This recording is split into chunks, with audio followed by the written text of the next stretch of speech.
Welcome to my channel. आज है 1 जनवरी और आज हमारे सभी थियरी पेपर है वो ख़त्म हो गए हैं। और आज बायोकेम 2 पेपर था जो मेरा सबसे ख़राब पेपर गया है।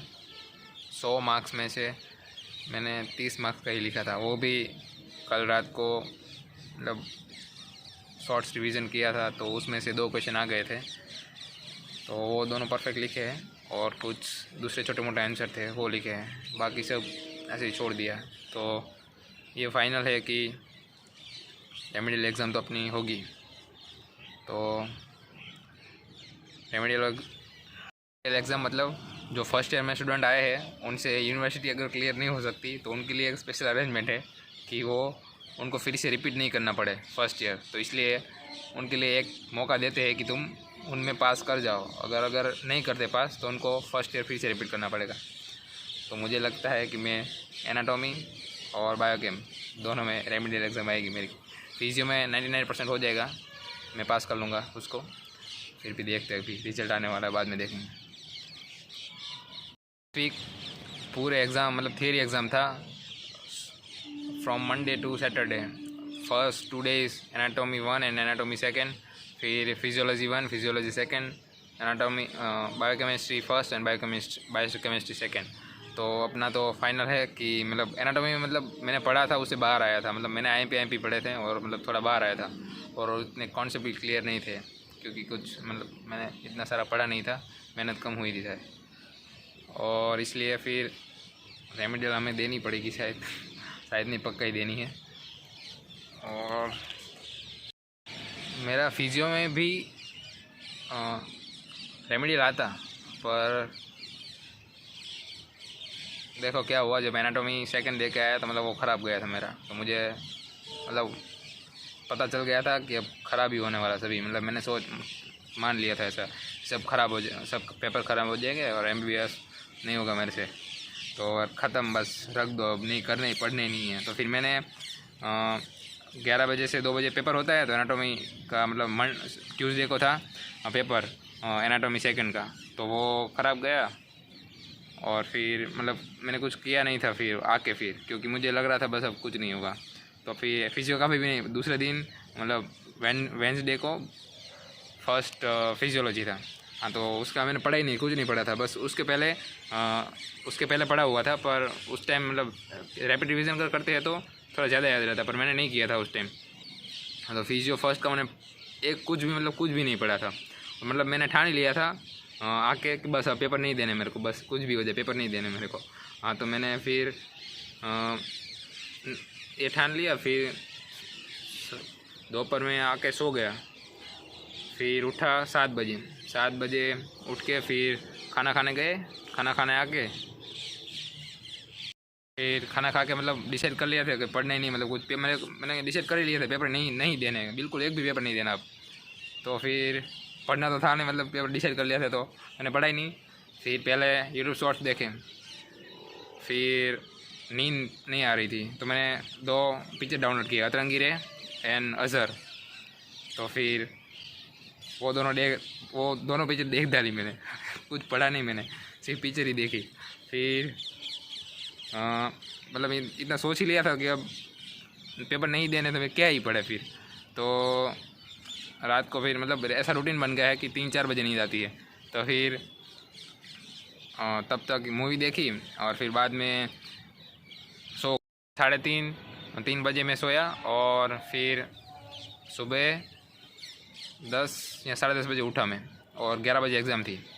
हाँ, तो फिर मैं ब्रश करके फिर जा रहा था तो तुपेन ने मेरे को मतलब रूममेट में उसको लगा मेरे को मुंह देख के कि शायद ये एग्ज़ाम नहीं आएगा, क्योंकि मैंने प्रीलिम की 2nd एनाटॉमी पेपर नहीं दिया था।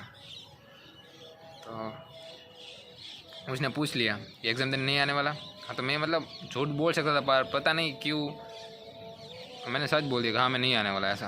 हाँ, तो उसको पहले लगा कि मैं मजाक कर रहा हूँ, पर उसने फिर से पूछा, मैंने कहा हाँ मैं नहीं आने वाला।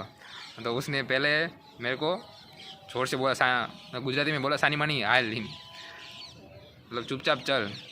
फिर मैंने कहा नहीं यार तू जा, मेरे को नहीं कुछ करना ही नहीं मेरे तू जा, मेरे को नहीं करना, कुछ भी नहीं करना मेरे को।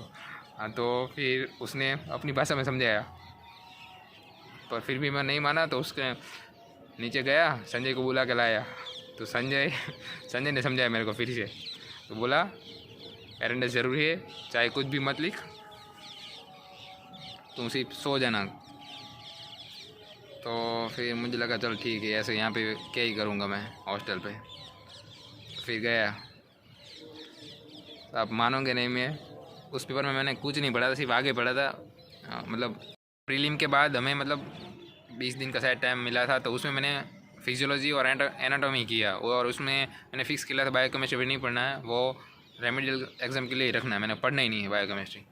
हाँ, तो फिर फिजियो सिर्फ पढ़ा था मतलब प्रीलिम के बाद, और एनाटॉमी पढ़ा था। एनाटॉमी तो फेल ही हो गए, और फिजियोलॉजी थोड़ा बहुत किया था, मतलब थोड़ा बहुत मतलब एक बार रिवाइज़ कर लिया था, तो वही काम आया। तो फर्स्ट पेपर में मतलब फर्स्ट पेपर में ना मैंने उसकी अगली नाइट मैंने कुछ नहीं पढ़ा था, पर फर्स्ट पेपर मैंने आके मतलब काफ़ी अटैम्प्ट किया था, शायद 80 मार्क्स का अटैम्प्ट किया था, मतलब पास तो उसमें हो ही जाऊँगा मैं। हाँ, तो वो पेपर का मतलब तूपेन मतलब वो कंडीशन याद आती है मेरे को, वो सिचुएशन, मतलब अगर मैं नहीं गया होता तो मतलब पता नहीं क्या होता, मतलब फिजियो में फेल हो जाता अगर देने नहीं जाता तो, और शायद रेमेडियल एग्ज़ाम भी ना देते। पर मतलब थैंक्स टू द तूपेन एंड संजय कि वो मतलब आए और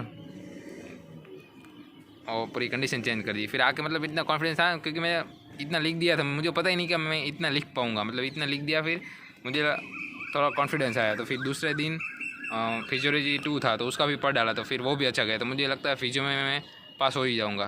फिर बायोकेमिस्ट्री का मैंने पूरे साल भाई कुछ नहीं पढ़ा, मैं मुझे लगता ही नहीं था मैं पास हो जाऊँगा, पर बायोकेमिस्ट्री का फर्स्ट पेपर में इतना वो भी इतना अच्छा गया कि मैं अब क्या बताऊँ मैं, मतलब उसमें फर्स्ट पेपर में पास हो जाऊँगा, पर जो बायोकेमिस्ट्री का सेकंड पेपर था वो था मेटाबॉलिज्म, वो सब वो मैंने एक भी बार नहीं पढ़ा हुआ था, तो मतलब उसमें तो नहीं होऊंगा।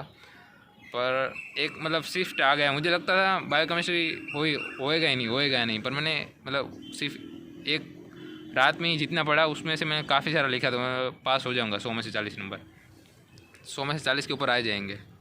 और अगर मतलब ये स्कूल वाले देख रहे हैं बच्चे, तो उनको लगा 100 में से 40 इतना क्या इसमें डिफ़िकल्टी है भाई, कॉलेज में ऐसे ही होता है, मुझे भी ऐसा लगता था। यहाँ पे रैंक बैंक नहीं, सिर्फ पास हो जाए इतनी काफ़ी है बस। तो ये थी भाई अपनी 1 जनवरी, अच्छी रही वैसे। पिछले पेपर जैसे भी गए हो, अब 7 तारीख मतलब मंडे से मतलब 3 तारीख से प्रैक्टिकल एग्ज़ाम शुरू हो रही है, तो अब उसकी तैयारी करेंगे। पर इससे पहले एक शायरी हो जाए। शायरी कुछ इस तरह है कि वो दिन वो नज़ारा भी आएगा, वो दिन वो नज़ारा भी आएगा, समंदर है तो किनारा भी आएगा, ज़िंदगी की परेशानियों से हार मत जाना है दोस्त, तुझसे मिलने एक दिन सितारा भी आएगा। तो और शायरी जो मेरे रिसेंट इंसिडेंट से रिलेटेड है, ताकि मतलब मैं थोड़ा मोटिवेट हो गया था, मतलब कर लेना है कुछ भी, चाहे मतलब रिजल्ट चाहे इरिस्पेक्टिव ऑफ रिजल्ट, बस हमें मेहनत करनी है बस। तो वो कुछ इस तरह है, पा लोगे कुछ भी, चाहत की बीमारी होनी चाहिए, पा लोगे कुछ भी, चाहत की बीमारी होनी चाहिए, दुनिया को जला लोगे अपनी आँख से, बस एक चिंगारी होनी चाहिए। थैंक यू सो मच, और stay blessed, stay happy, stay wealthy and stay wise. और अभी ओमिक्रॉन का ख़तरा भी बढ़ रहा है, तो बस सैनिटाइज़र का उपयोग करें, हैंड वॉश करें और मास्क का उपयोग करें। Thank you, keep smiling.